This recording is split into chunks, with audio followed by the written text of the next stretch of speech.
response from you, I'm going to dispatch emergency services now. White Plains Police. We're here for a welfare check. Open this door! You're not coming into my home! Help me! Help me! I need help! That is the trailer from a new movie called The Killing of Kenneth Chamberlain. It recently won one of the top prizes at the Austin Film Festival. It tells the story of Kenneth Chamberlain Sr., a 68-year-old Marine Corps veteran from White Plains in Westchester County, New York, who was killed by police in his own home back in 2011.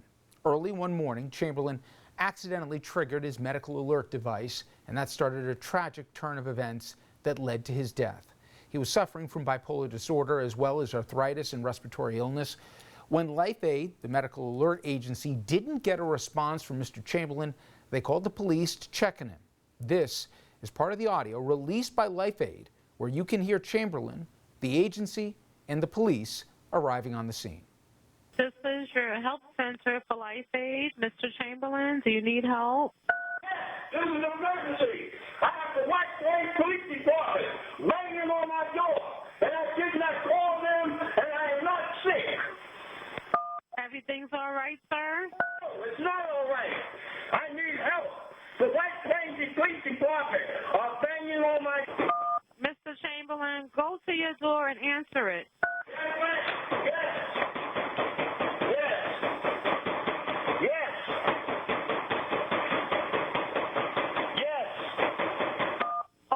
Door for the police, Mr. Chamberlain. I did not call it. Police say it was self-defense as Chamberlain was, in their words, emotionally disturbed and came at them with a knife. But Chamberlain's family says there is audio of police using racial slurs, and they shot him while he was on the ground after being tased and subdued. Since the tragedy, the family and its attorneys, they have been dealt legal setbacks. A grand jury decided not to indict the officers, and a jury verdict rejected a $21 million federal civil lawsuit filed by the family. Plus, the Justice Department closed its investigation without pursuing any federal charges. And joining me now to discuss, a familiar face to this program, Mayo Bartlett. He, one of Chamberlain's family attorneys. He's also the former chief of the Bias Crimes Unit at the Westchester County DA's office. Kenneth Chamberlain Jr. also joins us, plus two people involved in the film, The Killing of Kenneth Chamberlain. David Medell, the writer and director, and Enrico Natale, he the producer, who also plays Officer Rossi in the film. Gentlemen, thank you all. And for a lot of people, Kenneth, they're familiar with this story or parts of this story, but they might recognize the name and the outcome, but they don't know the person. Who was your dad? You know, one of the first things I always say when people ask me about my father is I say he was a God-fearing man. He was a United States Marine. I said, I don't know which one to put first. You know, as a Marine, he'll say, you know, he's a United States Marine. But my father was the person who would give you the shirt off his back. You know, the narrative that they put out there that, you know, he was this imminent threat, I just found it hard to believe. It was incredible when they said he came at someone with a knife. I said, that's not my father. That's not his nature. You know, my father's the guy that could have $20 in his pocket and give you 19 and keep $1 for himself. He was also, after he got out of the Corps, a corrections officer. Yes. And he also was suffering, wasn't he? He had bipolar disorder. Yes, that was something that I didn't know early on, that my father was struggling with that mental illness. But once I did find out, I mean, he was doing everything in his power to make sure that he managed it and it was under control. And I'll even go so far as to say that they even brought up the fact that they said that he was using drugs, and my father battled with the disease of addiction, but interestingly enough, when the police tried to use that narrative and say that he was on drugs, the toxicology report came back that there were no drugs in his system. For For folks who don't know, you've been on both sides in the justice system. You were involved with the prosecutor's office in the same county where this took place. You ran, in fact, the bias crimes unit there, and you've been a defense attorney in the second stage of your legal career. To the person on the outside, if a call is going out to bring medical aid, you can't foresee a circumstance where that person, a senior, is going to end up dead, and that there's basically the victim gets blamed at the end of the day. But in a very simplistic way, that's really what happened here. At 5:11 in the morning, there's a medical alert, and less than 2 hours later, he's dead in his own apartment. Absolutely, and unfortunately we had 3 cases that were very similar. We had Mr. Chamberlain's case, we had the case of Muhammad Ba, and we also had a case of Samuel Cruz. And in each of those cases, the police were responding for a perceived medical emergency. And to your point, when people call 911 thinking that there's a medical emergency, first of all, you don't anticipate that the police are going to be the ones who respond. And secondly, you expect that whoever does respond is responding to help, and that they're trained and that they're going to appropriately respond. In this situation, Mr. Chamberlain was sleeping. The police got there, and I think the film and the audio and video speak for itself. The manner in which they got there leads us to have a tremendous number of questions in terms of what was in their heart and in their mind, and also the fact that there was certain language, that the racial slurs were actually used, and that they were there for 90 minutes. So you can only imagine that if you were, let's say, having a cardiac episode, how would that have helped you? Would that have possibly pushed you over the edge in the first place?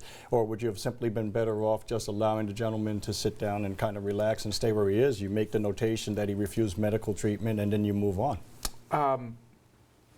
I've heard it said that in some ways your family was victimized twice, you believe, not just by losing your father, but also by the judicial process. There was, the grand jury didn't indict. Then even in the civil suit, no damages were awarded.